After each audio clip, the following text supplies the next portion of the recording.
Hello, welcome back to my channel. അപ്പോൾ ഇന്ന് ബുധനാഴ്ച. അപ്പോൾ ഇന്ന് കുട്ടികൾക്ക് ക്ലാസ് ഉണ്ടായിരുന്നില്ല. അപ്പോൾ അതുകൊണ്ട് തന്നെ ഇന്ന് സത്യം പറഞ്ഞാൽ ഒന്നും എടുക്കാൻ പറ്റിയിട്ടില്ല എന്ന് തന്നെ പറയാം കേട്ടോ വീഡിയോ. കാരണം വേറെ ഒന്നുമല്ല, രാവിലെ എണീറ്റപ്പോൾ ഭയങ്കര എന്താ പറയുക, ഇന്ന് എന്തൊക്കെയോ ചെയ്യണം എന്നൊക്കെ വിചാരിച്ചിട്ടാണ് എണീറ്റത് കേട്ടോ. അപ്പോൾ നമ്മളെല്ലാവരും അങ്ങനെയാണ്, എണീക്കുമ്പോൾ അല്ലെങ്കിൽ കിടക്കുമ്പോൾ നാളെ ഇന്നത് ചെയ്യണം എന്നൊക്കെ വിചാരിച്ചിട്ട് കിടക്കും അല്ലെങ്കിൽ എണീക്കും. പക്ഷേ നമ്മൾ വിചാരിച്ചതൊന്നും നടക്കില്ല. അപ്പോൾ ചില സമയത്ത് നമ്മൾ വിചാരിക്കാത്ത കാര്യങ്ങളാവും നടക്കുക. അപ്പോൾ നമുക്കൊന്നും എന്താ പറയുക, ഒന്നും ഉറപ്പിക്കാൻ പറ്റാത്ത ഒരു സമയമാണ് ഇപ്പോൾ കേട്ടോ. പിന്നെ ഈ പറഞ്ഞ പോലെ എപ്പോൾ ടി വി തുറന്നാലും അല്ലെങ്കിൽ ഫോണെടുത്ത് യൂട്യൂബ് ചാനൽ തുറന്നാലും എപ്പോൾ നോക്കിയാലും ഈ എന്താ പറയുക, തല പെരുക്കുന്ന പോലത്തെ ഒരേ വിശേഷങ്ങളാണ്. അപ്പോൾ ഭയങ്കര വിഷമാണ് ഇപ്പോൾ ഓരോ ദിവസവും എണീക്കുമ്പോൾ. അങ്ങനെ പതിവ് പടി മാതാവിൻ്റെ അടുത്ത് വന്ന് മെഴുതിരിയൊക്കെ കത്തിച്ചു. അപ്പോൾ രാവിലെ ഇന്ന് നേരത്തോടെ ഫുഡും കാര്യങ്ങളൊക്കെ റെഡി ആയിട്ടുണ്ടായിരുന്നു. പൂരിയും പരിപ്പ് കറിയായിരുന്നു കേട്ടോ. അപ്പോൾ അതൊക്കെ കഴിച്ച് ബാക്കി കാര്യങ്ങൾക്ക് വേണ്ടിയിരുന്നു. പക്ഷേ എന്താ പറയുക, സത്യം പറഞ്ഞാൽ ഒരു കാര്യവും ഞങ്ങളുടെ ആരുടെയും നടന്നില്ല എന്ന് തന്നെ പറയാം. ഡിവൈൻ്റെ ആയാലും എൻ്റെ ആയാലും ഒന്നും നടന്നില്ല.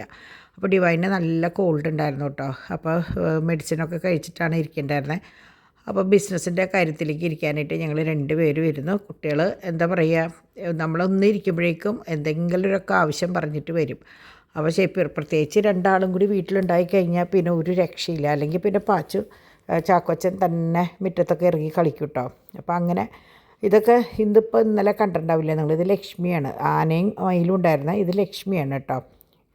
അപ്പോൾ അങ്ങനെ ഉച്ചകാലത്തേക്കുള്ള പാക്കിങ് ഇപ്പോൾ ഞങ്ങൾക്ക് സത്യം പറഞ്ഞാൽ എനിക്കും ഡിവൈനും ഞങ്ങൾ മറന്നുപോയി. ഡാഡി അടക്കം മറന്നുപോയി. ഇന്ന് ശിവരാത്രിയാണ്, പോസ്റ്റ് ചെയ്യാൻ പറ്റില്ല എന്നുള്ളത് ഞങ്ങൾ മറന്നിട്ട് ഭയങ്കര തിരക്കിൽ ഇരുന്നിട്ട് പാക്ക് ചെയ്യാം കേട്ടോ. പാക്ക് ചെയ്ത് വന്നിട്ടാണ് ഡാഡി ഇറങ്ങാൻ നിൽക്കണ നേരത്ത് എന്തോ ഒരു ആവശ്യത്തിന് ആരോ വിളിച്ചപ്പോഴാണ് ഇന്ന് അവധിയാണ് എന്ന് പറഞ്ഞത്. അപ്പോഴാണ് ഡാഡി ഓർക്കണം, അപ്പോൾ പോസ്റ്റ് ഓഫീസിന് അവധിയാണല്ലോ. നമ്മൾ സത്യത്തിൽ ഈ അവധി ദിവസങ്ങൾ മറന്നു പോവുകയാണ് കേട്ടോ. അപ്പോൾ എന്നാലും പാക്ക് ചെയ്യാനുള്ളതൊക്കെ പാക്ക് ചെയ്ത് വെച്ചിട്ടുണ്ടായിരുന്നു.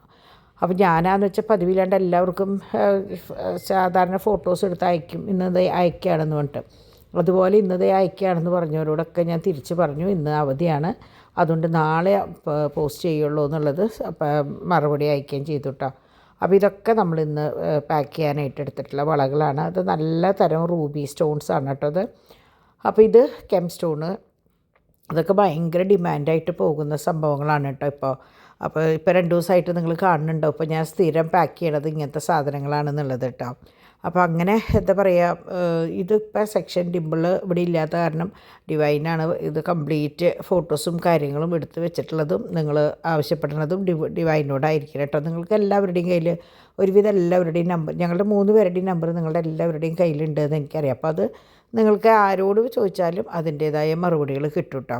അപ്പോൾ അങ്ങനെ ഇതവിടെ അമ്മയും മോനും കൂടിയിട്ട് ഇരുന്ന് കളിക്കുകയാണ്. അപ്പോൾ അമ്മയും മോനും കൂടിയിട്ട് അമ്മേനെ ഇഷ്ടം എന്നൊക്കെ പറഞ്ഞിട്ട് ഇങ്ങനെ ഓരോ സംസാരവും കാര്യങ്ങളൊക്കെ വീഡിയോ എടുത്ത് അയക്കണതാണ് കേട്ടോ. അപ്പോൾ അങ്ങനെ അവരവിടെ അടിച്ച് പൊളിച്ചാണ്. അപ്പോൾ അമ്മയും മോനും കൂടിയിട്ട് അവിടെ ഉഷാറായിട്ട് പോകുന്നുണ്ട്, കാര്യങ്ങളൊക്കെ നോക്കുന്നുണ്ട്. അപ്പോൾ ഇപ്പോൾ നമ്മുടെ പാച്ചുവിൻ്റെ മെയിൻ പണി അത്ര ഓൺലൈനിൽ നിന്ന് ഓരോന്ന് ബുക്ക് ചെയ്യില്ലാന്ന്. ഇപ്പോൾ അവന് ഐഫോൺ വേണത്ര. അപ്പോൾ ആരൊക്കെയോ പറയണ കേട്ടിട്ടാന്ന് തോന്നുന്നുണ്ട്, ഐഫോൺ വേണം എന്ന് പറഞ്ഞിട്ടാണ്. അപ്പോൾ അതൊക്കെ കഴിഞ്ഞ് ഞാൻ കമ്മലുകൾ സെക്കൻഡ് സ്റ്റഡുകൾ കണ്ടമാനം പേര് ചോദിച്ചിട്ടുണ്ടായിരുന്നു. അപ്പോൾ നിങ്ങൾ സെക്കൻഡ് സ്റ്റഡ് ചോദിക്കണവരോട് ഒരു കാര്യം, കഴിഞ്ഞ പ്രാവശ്യം 1-2 പേര് ചോദിച്ചപ്പോൾ നിങ്ങളത് സ്ക്രീൻഷോട്ട് എടുത്ത് സൂം ചെയ്തിട്ടാണ് അയച്ചത്. അപ്പോൾ നിങ്ങൾ അങ്ങനെ അയക്കുമ്പോൾ എനിക്ക് ഈ ഇതുപോലത്തെ നമ്പർ കാണില്ല. അപ്പോൾ ഈ നമ്പർ കണ്ടില്ലെങ്കിൽ എനിക്കിത് എന്തിലത്തെയാണെന്ന് മനസ്സിലാവില്ല. അപ്പോൾ അതുകൊണ്ട് നിങ്ങൾ ദയവ് ചെയ്ത് സ്ക്രീൻഷോട്ട് എടുക്കുമ്പോൾ ഈ നമ്പർ 5, 6 അങ്ങനെയുള്ള നമ്പർ ഉണ്ടല്ലോ, ഈ ചട്ടമേലുള്ള നമ്പർ അത് കാണാവുന്ന രീതിയിൽ എനിക്കൊന്ന് അയച്ചോളൂ. അല്ലെങ്കിൽ ഇത്രാമത്തെ ഇതിലത്തെയാന്ന് പറഞ്ഞോളൂ കേട്ടോ. അല്ലെങ്കിൽ എനിക്ക് ഭയങ്കര ബുദ്ധിമുട്ട് കണ്ടുപിടിക്കാനായിട്ട്. അപ്പോൾ ഞാൻ എന്താ എളുപ്പത്തിന് ഇല്ലയെന്ന ഒരൊറ്റ വാക്കാ പറയും കേട്ടോ. അപ്പോൾ അങ്ങനെ ഇല്ലാണ്ടിരിക്കാനാണ്. കാരണം ചില സമയത്ത് നമുക്ക് തിരക്കിൻ്റെ ഇടയിലാവും ഇങ്ങനെ ഒരു കാര്യം ചോദിക്കുമ്പോൾ നമ്മൾ ഒറ്റയടിക്ക് ഇല്ല എന്ന് പറയും. അപ്പോൾ അങ്ങനെ ഒരു അവസരം ഉണ്ടാവാണ്ടിരിക്കാൻ വേണ്ടി നിങ്ങളിപ്പോൾ ഇത് 10 ആണെങ്കിൽ 10 എന്ന് എഴുതിയിട്ട് എത്രാമത്തേന്ന് പറഞ്ഞോളൂ. അല്ലെങ്കിൽ അതങ്ങനെ സ്ക്രീൻഷോട്ട് എടുത്തിട്ട് മാർക്ക് ചെയ്താലും മതി കേട്ടോ. അപ്പോൾ അതുപോലെ പിൻ ഉള്ള കമ്മലുകളുണ്ടോ എന്ന് ചോദിച്ചവർക്ക് ഇത് ഈ ഷീറ്റൊക്കെ ബാക്കിൽ പിന്നാണ്, പിരിയല്ല കേട്ടോ. കുറച്ച് പേര് അങ്ങനെ ചോദിക്കാറുണ്ട് എന്നോട്. അപ്പോൾ ആ സമയത്ത് എനിക്കിത് സെലക്ട് ചെയ്ത് അയച്ചു കൊടുക്കാൻ പറ്റാറില്ല. അപ്പോൾ ഞാൻ അങ്ങനെയുള്ള കുട്ടികൾ കാണുന്നുണ്ടെങ്കിൽ അവർക്ക് വേണ്ടി പറഞ്ഞതാണ്. ഒരു 12-13 ബാക്ക് പിന്നാണ് കേട്ടോ. അപ്പോൾ അങ്ങനെ ഇതൊക്കെ കുട്ടി ജിംകികളാണ്. അപ്പോൾ ഞാൻ 15 ചാർട്ടാണ് ആകെ കാണിച്ചിട്ടുള്ളൂ. 38 40 എണ്ണം ഉണ്ട്. അപ്പോൾ തൽക്കാലം ഞാൻ അതുമ്മ നിർത്താണ് കേട്ടോ. അങ്ങനെ ഞങ്ങളിത് ഉച്ചകാലത്തെ ഞാൻ പറഞ്ഞില്ലേ പാക്കിങ്ങും കാര്യങ്ങളൊക്കെ കഴിഞ്ഞ് കഴിഞ്ഞപ്പോഴാണ് ഓർത്തേന്ന്. അങ്ങനെ ഇന്ന് രാവിലത്തെ പരിപ്പ് അപ്പോൾ ഞാൻ ഡിവൈനോട് പറഞ്ഞ കാര്യമായിട്ടൊന്നും ചെയ്യണ്ട, ഡിവൈനും തീരെ വയ്യ, പിന്നെ കുട്ടികളുടെ പിന്നാലെയൊക്കെ ആയിട്ട് ഒന്നിനും പറ്റണില്ല. അപ്പം ഞാൻ രാവിലത്തെ പരിപ്പ് കറി ഉണ്ടായിരുന്നു, പിന്നെ മുട്ടയും ഗ്രീൻ പീസും കൂടിയിട്ട് ഡിവൈൻ തന്നെ ഉണ്ടാക്കി. പിന്നെ മുളക് മുരിച്ചതുണ്ടായിരുന്നു, ഇന്നലെ കഞ്ഞിക്ക് എടുത്തിട്ടുണ്ടായിരുന്ന മുളക് മുരിച്ചതിൽ ബാക്കി ഉണ്ടായിരുന്നു. ഞാൻ പറഞ്ഞു അത് മതി എന്ന് പറഞ്ഞ് സംഭവം ഇറച്ചി മീനൊക്കെ ഫ്രിഡ്ജിലിരിക്കുന്നുണ്ടെങ്കിലും ഒന്നും എടുത്ത് വെക്കാനായിട്ട് നിന്നില്ല കേട്ടോ. അങ്ങനെ അത് കഴിഞ്ഞ് ഞങ്ങൾ സുഖമായിട്ട് കിടന്നൊന്ന് ഉറങ്ങി എല്ലാവരും. ആ ഉറങ്ങിയ എണീക്കിനോട് കൂടിയിട്ട് ഡോണ എനിക്ക് ഒരു ഫോൺ വന്നു. നമ്മളുടെ ഡിമ്പിളുടെ കല്യാണത്തിൽ, അതായത് ഇവിടെ ഒല്ലൂർ AJ ഗോൾഡ് എന്ന് പറഞ്ഞ അവിടുത്തെ മോൻ പെട്ടെന്ന് ആക്സിഡൻറ്റ് പറ്റിയിട്ട് ഇത്തിരി പ്രശ്നത്തിലാണെന്ന് പറഞ്ഞിട്ട്. അപ്പോൾ ഞാൻ നല്ല ഉറക്കത്തിൽ എന്താണെന്ന് വെച്ചാൽ പതിവില്ലാണ്ട് പഴയ എന്തൊക്കെയോ കുറേ സ്വപ്നങ്ങളും കാര്യങ്ങളും കണ്ട് അങ്ങനെ കിടക്കുമ്പോഴാണ് പെട്ടെന്ന് കോൾ വന്ന് ഇത് കേട്ടോട് കൂടിയിട്ട് നമുക്ക് എന്താ പറയുക, പെട്ടെന്ന് കേൾക്കുമ്പോൾ നമുക്ക് ചെറിയ മോനാണ്, നമ്മുടെ തോമോൻ്റെയും പാച്ചുൻ്റെയും പോകുന്ന 2 കുഞ്ഞു പെൺകുട്ടികളാണ് ഉള്ളത്.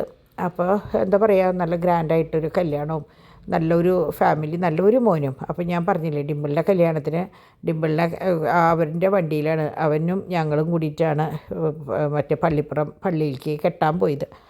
അപ്പോൾ ഞാൻ പറയുകയും ചെയ്തു നല്ല കെയറിങ് ആയിട്ടുള്ള നല്ലൊരു മോൻ, പക്ഷേ പെട്ടെന്ന് ആക്സിഡൻ്റാണ്, ഒന്നും വരുത്താണ്ടിരിക്കട്ടെ എന്ന് നമുക്ക് പ്രാർത്ഥിക്കാം. അപ്പോൾ നിങ്ങളുടെയൊക്കെ പ്രാർത്ഥന ആ മോൻ്റെ കൂടെ ഉണ്ടാവണം കേട്ടോ. അങ്ങനെ അപ്പോൾ അത് ഇന്ന് ശരിക്കും പറഞ്ഞാൽ അത് കേട്ട് കഴിഞ്ഞോട് കൂടിയിട്ട് എല്ലാവരും എനിക്കും ഡാഡിക്കും ഡിവൈൻ കേട്ടിട്ടുള്ളൂ, കണ്ടിട്ടില്ലെങ്കിൽ പോലും ഡിവൈനും, പിന്നെ ഇപ്പോൾ നമുക്ക് ഒരാളുടെ ഫോട്ടോ വേണമെങ്കിൽ ഫേസ്ബുക്കിൽ നോക്കിയാലോ അല്ലെങ്കിൽ ഇൻസ്റ്റാഗ്രാം പേജിൽ നോക്കിയാലോ. അപ്പോൾ ഡോൺ എല്ലാ വിശദ വിവരങ്ങൾക്ക് ഞങ്ങൾ ഗ്രൂപ്പിലേക്ക് മെസ്സേജുകൾ അയച്ചുകൊണ്ടിരിക്കുകയായിരുന്നു. വണ്ടി ഇടിച്ച സംഭവം, അതിൻ്റെ വണ്ടി കൊണ്ടുപോകുന്ന സംഭവം, അവരുടെ ഫോട്ടോസ്, അങ്ങനെ അപ്പോഴത്തെ കാര്യങ്ങൾ ഇങ്ങനെ അയച്ചുകൊണ്ടിരിക്കുകയാണ്. അപ്പോൾ ഡിമ്പിൾ അവിടെ ഇരുന്നിട്ടും അതേ മെസ്സേജ് ചെയ്ത് അയ്യോ നമുക്കെന്താ നമ്മളറിയുന്ന പല ആക്സിഡൻറ്റുകൾ ഉണ്ടായാലും നമ്മളറിയുന്ന ഒരാൾക്കൊരു അപകടം പറ്റുമ്പോൾ നമുക്ക് വല്ലാണ്ട് ഫീൽ ചെയ്യുമല്ലോ. അത് കൂടാണ്ട് വരുന്ന എന്താ പറയുക കാര്യങ്ങളും ഇതൊക്കെ വേറെ, ടി വിയിലും മാധ്യമങ്ങൾ വഴി അറിയുന്ന സംഭവങ്ങളൊക്കെ വേറെ. അപ്പോൾ നമുക്ക് ഭയങ്കര എന്താ പറയുക, നമ്മൾ പറയില്ലേ മനസ്സ് മരവിക്കുക എന്ന് പറയില്ലേ, അതുപോലെയാണ്. അപ്പോൾ അങ്ങനെ ഇരിക്കുമ്പോഴാണ് ഇവിടെ പിള്ളേർസ് നല്ല കളിയാണ്, അവിടെ പാച്ചും നല്ല കളിയാണ് കേട്ടോ. അപ്പോൾ ഇവിടെ തോമൂന് എങ്ങനെയാണെന്ന് വെച്ചാൽ ഭയങ്കര പേടിയാണ് മുറ്റത്തേക്ക് ഇറങ്ങാനായിട്ട്.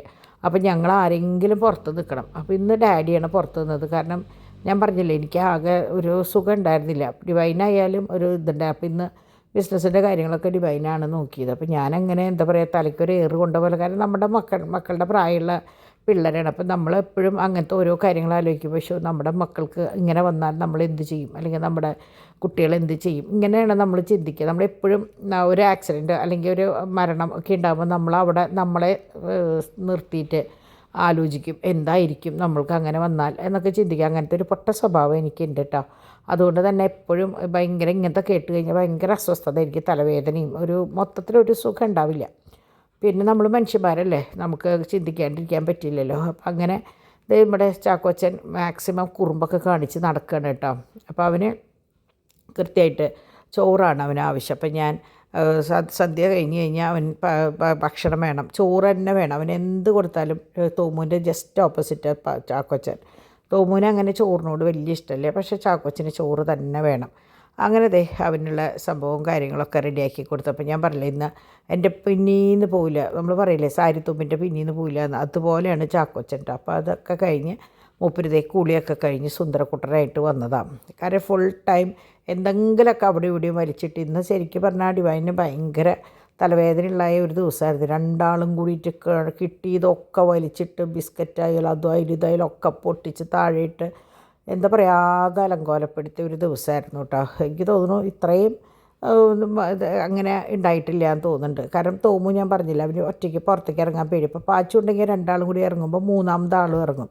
ഇത് അകത്ത് മാത്രമുള്ള കളിയായതുകൊണ്ട് തന്നെ ഫുള്ളകത്ത് മുഴുവൻ ബിസ്ക്കറ്റും അതും ഇതൊക്കെ ആയിട്ട് ഒരു നിലയ്ക്കും പറ്റാത്ത രീതിയിൽ. അപ്പോൾ അപ്പനും മക്കളെയും കയറ്റി വിട്ടിട്ട് ഡിവൈൻ ജസ്റ്റ് ഒന്ന് സംഭവം നമ്മൾ റോബോട്ടിനെയാണ് എന്നും അഴിച്ചിടാറ്, പക്ഷേ ഇന്ന് നോക്കുമ്പോൾ അതുകൊണ്ട് നിൽക്കില്ല. കാരണം ബിസ്ക്കറ്റൊക്കെ അവിടെ ഇവിടെയൊക്കെ കട്ടായിട്ട് നിൽക്കുക. അപ്പോൾ പിന്നെ റോബോട്ടിൽ എങ്ങനെയാണെന്ന് വെച്ചാൽ നമുക്ക് മറ്റേ കെമിക്കൽസ് ഒന്നും ഒഴിക്കാൻ പറ്റില്ല, കംഫർട്ടോ അങ്ങനെ ഒന്നും ചെയ്യാൻ പറ്റില്ല. അപ്പോൾ നമുക്ക് അകത്തൊരു ഫ്രഷ്നെസ് ഫീൽ ചെയ്യണമെങ്കിൽ നമ്മൾ അങ്ങനെ എന്തെങ്കിലുമൊക്കെ ചെയ്യണം. അപ്പോൾ ഡിവൈൻ ഇത്തിരി കംഫർട്ടേളം ചൂടുവെള്ളത്തിലിട്ടിട്ടാണ് നമ്മൾ ഡിംപിളായാലും ഡിവൈനായാലും ഇവിടെ തുടയ്ക്കാട്ടോ. പിന്നെ വരുന്നവരായാലും അവരെ കൊണ്ട് ചെയ്യിക്കുക, അങ്ങനെയാണ്. അപ്പോൾ അത് കഴിയുമ്പോൾ നമ്മുടെ മുറിയിലൊക്കെ ഭയങ്കര ഒരു നല്ല മണമാണ്. അപ്പോൾ ഡിവൈൻ അത് ചെയ്യണ നേരം കൊണ്ട് ഞാൻ ഇതിൻ്റെ ഫോട്ടോസും കാര്യങ്ങളൊക്കെ എടുക്കാനായിട്ട് ഒരു വശത്ത് ഇരുന്നു കേട്ടോ. അപ്പോൾ ഞങ്ങൾക്ക് എങ്ങനെയാണെന്ന് വെച്ചാൽ ഒരാൾ ഫോട്ടോ എടുത്തു കഴിഞ്ഞാൽ 3 ആൾക്കും ഷെയർ ചെയ്യും. അങ്ങനെയാണ്, ആര് എടുത്താലും 3 പേർക്കും ഷെയർ ചെയ്യും. അത് സ്റ്റാറ്റസ് ഇടുക അല്ലെങ്കിൽ കസ്റ്റമേഴ്സിന് കൊടുക്കുക, അങ്ങനെയാണ്. പിന്നെ ഓരോരുത്തർക്കും ഓരോ സെക്ഷനും ഉണ്ട് കേട്ടോ. അപ്പോൾ ഇന്ന ആളുടെയോട് ഇന്നത് ചോദിക്കണമെന്നില്ല, ആരോട് എന്ത് ചോദിച്ചാലും നിങ്ങൾക്ക് കിട്ടും കേട്ടോ. പിന്നെ അവരാരിടുന്ന വീഡിയോസിനനുസരിച്ച് ചോദിച്ചാൽ കുറച്ചും കൂടി എളുപ്പമുണ്ടെന്ന് മാത്രം. അല്ലെങ്കിൽ ഏതായിരുന്നു മമ്മി ആ വീഡിയോ എന്ന് ചോദിക്കേണ്ട അവസരം അവർക്കും എനിക്കായാലും അതിലെന്താണ് ഇട്ടതെന്ന് ചോദിക്കേണ്ടി വരും. ഇതാവുമ്പോൾ നിങ്ങൾ സ്ക്രീൻഷോട്ട് എടുത്ത് ഏത് വീഡിയോയിലാണോ കാണുന്നത് അല്ലെങ്കിൽ ആരുടെ ഫോണിലാണോ കാണുന്നത് അവർക്ക് അയച്ചു കൊടുക്കുമ്പോൾ കുറച്ചും കൂടി എളുപ്പമുണ്ടാവും. പ്രത്യേകിച്ച് എങ്ങനെയാണെന്ന് വെച്ചാൽ ഇപ്പം ഇന്ന് ഇട്ടിട്ടുള്ള മാലകളുടെ ബോക്സും കാര്യങ്ങളും ഞാനിവിടെ പുറത്ത് വയ്ക്കും. മറ്റേതൊക്കെ അലമാരിയുടെ ഉള്ളിലാണെങ്കിലും ഇങ്ങനെയുള്ള ഒരു ബോക്സ് ഇടുന്ന ദിവസം ഞാനിത് പുറത്ത് വയ്ക്കും. ഇതിപ്പോൾ സെക്കൻഡ് സ്റ്റഡിൻ്റെ ആയാലും ഞാൻ പുറത്ത് വയ്ക്കും. അപ്പോൾ എങ്ങനെയാണെന്ന് വെച്ചാൽ ഇന്നും അധിക ഭാഗം ഇതിൽ നിന്ന് ആവും ചോദിക്കുക. അപ്പോൾ നമുക്കത് കാണിച്ചു കൊടുക്കാനും എടുക്കാനും എളുപ്പമുണ്ട്. പിന്നെ കുറേ പേരുണ്ട് ഇങ്ങനെ കണ്ടിട്ട് ഇതൊന്നും കൂടി കാണണം എന്ന് പറയുമ്പോൾ അത് നിങ്ങൾക്ക് തോന്നും ഇത് കഴിഞ്ഞ് ഒറ്റയ്ക്ക് ഫോട്ടോ വേറെ കാണുമ്പോൾ വേറെ പോലെയാണെന്ന്. ഒരിക്കലുമല്ല. അതുകൊണ്ട് ദയവ് ചെയ്ത് അങ്ങനെ ചോദിക്കാണ്ടിരിക്കുക. കാരണം നമുക്കത് ഭയങ്കര ബുദ്ധിമുട്ടാണ്. ഈ മാലയിൽ ഇതിൽ കാണുന്ന അതേപോലെ തന്നെയാണ്. അപ്പോൾ അങ്ങനെ ദേഹത്തോടെയൊക്കെ കഴിഞ്ഞ് ഡിവൈൻ്റെ കയറാണ്. അപ്പോൾ എൻ്റെ പരിപാടികളും ഒരുവിധമൊക്കെ കഴിഞ്ഞു. അപ്പോൾ ഇനിയിപ്പോൾ ഞാൻ പട്ടിക്കുള്ള ഭക്ഷണം കൊടുക്കുക. അപ്പോൾ ഇന്ന് പതിവിൽ വിട്ട് കുറേ ലേറ്റായി. കാരണം എന്താണെന്ന് വെച്ചാൽ ഞങ്ങൾ ഭക്ഷണം കഴിക്കാതിരിക്കുമ്പോഴും ആ മോനെക്കുറിച്ചും അവരുടെ ഭാര്യയെക്കുറിച്ചും മക്കളെക്കുറിച്ചൊക്കെ ആയിരുന്നു നമ്മളുടെ ചിന്ത. അതൊരു വശത്ത് അങ്ങനെയാണെങ്കിൽ ഇങ്ങേ വശത്ത് തട്ടിപ്പുകളും അങ്ങനെയുള്ള കാര്യങ്ങൾ വേറൊരു വശത്ത്. അങ്ങനെ എന്താ പറയുക, നമ്മളുടെ പണ്ടത്തെ നമ്മൾ എൻ്റെ ബാച്ചിലുള്ളവരോട് പറയണം കേട്ടോ, നമ്മളുടെ പണ്ടത്തെ കാലമൊന്നുമല്ല. ഇപ്പോഴത്തെ കുട്ടികളൊക്കെ എങ്ങനെയാണ് നമ്മൾ നിയന്ത്രിക്കാമെന്നോ അല്ലെങ്കിൽ കൺട്രോൾ എങ്ങനെ നോക്കും എന്നുള്ളത് നമുക്കൊന്നും ഒരു ഐഡിയ ഇല്ല. പ്രാർത്ഥിക്കുക നല്ല രീതിയിൽ മക്കൾ വളർന്നു വരട്ടെ എന്ന്. അല്ലാണ്ട് ഒരു നിലയ്ക്കും നമ്മൾ എത്ര കൺട്രോൾ ചെയ്താലും പറ്റാത്ത ഒരു അവസ്ഥയിലാണ് നമ്മുടെ ലോകം പോണ പോക്ക്. അങ്ങനെ അതാ ഞാൻ പറഞ്ഞത്, മനസ്സിന് ഒരു സ്വസ്ഥതയില്ല. ഇന്നത്തെ ഒരു ദിവസം ഒരു സ്വസ്ഥത ഉണ്ടായിരുന്നു ഉച്ചയ്ക്ക് ശേഷം. ഇന്നലെ തൊട്ടന്നെ വെട്ടും കൊലയും അതൊക്കെ ഇങ്ങനെ കേട്ട് നിൽക്കണ കാലമാണ്. അപ്പനാര് അമ്മയാര് ആങ്ങളാര് സഹോദരനാര് എന്നറിയാത്തൊരു കാലമാണ്. അങ്ങനെ ഇരിക്കുമ്പോഴാണ് ഇങ്ങനെയുള്ള ഒരേ കാര്യങ്ങൾ. അപ്പോൾ സത്യം പറഞ്ഞാൽ ഒന്ന് മനസ്സ് തുറന്ന് ചിരിക്കാനോ അല്ലെങ്കിൽ ഒന്ന് ഒരു നല്ല കാര്യം പറയാനോ ഒന്നിനും പറ്റാത്തൊരവസ്ഥ. ഇപ്പോൾ കുറച്ച് ദിവസം നമ്മൾ അമ്മമാരല്ലേ. അങ്ങനെ അതെല്ലാം കഴിഞ്ഞതാ കുരിശൊക്കെ വരച്ച് അടുക്കളയൊക്കെ ഇതാ ക്ലീനാക്കി. ഡിവൈനാണ് ഇന്ന് എല്ലാ കാര്യങ്ങളും ചെയ്തത് കേട്ടോ. രാത്രിയിൽ ഞങ്ങൾക്ക് കഞ്ഞിയായിരുന്നു. അപ്പോൾ ഞാൻ എന്ത് കാണിച്ചു എന്ന് വെച്ചാൽ ഞാൻ വേഗം കഞ്ഞി വെച്ച് ഡിവൈൻ കുട്ടികളെ കുളിപ്പിക്കാൻ പോയ നേരം കൊണ്ട് കഞ്ഞി വെച്ച് അതിൻ്റെ കൂട്ടത്തിൽ മുട്ട നല്ലോണം മിളകൊക്കെ ഇട്ട് പൊരിച്ച് പരിപ്പ് കറി ഉണ്ടായിരുന്നു. അതും ഒരു രസം ഉണ്ടായിരുന്നു. അതൊക്കെ കൂടെ കൂട്ടിയിട്ട് ഞങ്ങൾ കഞ്ഞി കുടിച്ചു. കഞ്ഞി കുടിച്ചതിന് ശേഷമാണ് തുടയ്ക്കാനൊക്കെ ആയിട്ട് നിന്നതും ഞാൻ ഫോട്ടോസ് എടുക്കാനായിട്ട് ഇരുന്നത് കേട്ടോ. അങ്ങനെ ഞാൻ പറഞ്ഞില്ലേ എല്ലാ സംസാരവും കാര്യങ്ങളൊക്കെ കഴിഞ്ഞപ്പോൾ കുറേ ലേറ്റായി. ശരിക്കും ഇന്ന് രാത്രി ഡിംപിളിനെ വിളിക്കാൻ പോലും ഞാൻ വിട്ടുപോയി ഈ പണിയുടെയും ഇതിൻ്റെയും തിരക്കിൻ്റെ ഇടയിൽ. ഇതിപ്പോൾ പോസ്റ്റ് ചെയ്യാനായിട്ട് രാവിലെ തന്നെ പാക്ക് ചെയ്ത് വെച്ച സാധനങ്ങളാണ്. പിന്നെ തുണികൾ കംപ്ലീറ്റ് ഞാൻ പറഞ്ഞില്ലേ ഇന്ന് എന്തൊക്കെയോ വിചാരിച്ചിട്ട് എണീറ്റത്. ഡിംപിളുടെ റൂമിൽ കംപ്ലീറ്റ് ഒതുക്കണം, തുണികളൊക്കെ കയറ്റി വെക്കണം എന്നൊക്കെ വിചാരിച്ചിട്ട് എണീറ്റെങ്കിലും സത്യം പറഞ്ഞാൽ ഒരു കാര്യവും ഇന്ന് നടന്നില്ല. മനസ്സിന് എന്തോ ഒരു വിഷമം. നമ്മുടെ മക്കളെ പോലെയുള്ള കുട്ടികളല്ലേ. അപ്പോൾ എന്താ പറയുക, പെട്ടെന്ന് സുഖമാവട്ടെ എന്ന് മനസ്സറിഞ്ഞ് പ്രാർത്ഥിക്കുകയാണ് ഞാൻ. കാരണം ഞാൻ പറഞ്ഞില്ലേ ഞങ്ങൾ ഇവിടെ നിന്ന് പള്ളിപ്പുറം വരെ അവൻ്റെ വണ്ടിയിൽ ഇരുന്നിട്ടാണ് ഡിംപിളിനെ കല്യാണം കെട്ടാനായിട്ട് പോയത്. ആ ഒരു ബന്ധം എനിക്കേ ഉള്ളൂ. ഡോണിന് നല്ല പരിചയമുള്ള കുട്ടിയാണെങ്കിലും എനിക്ക് ആ ഒരു ഒറ്റ ബന്ധമുള്ളൂ. പക്ഷെ അവൻ എന്താ പറയുക നല്ല രീതിയിൽ തിരിച്ചവൻ വരട്ടെ എന്ന് പ്രാർത്ഥിക്കണം. അപ്പോൾ നമുക്ക് നാളെ കാണാം.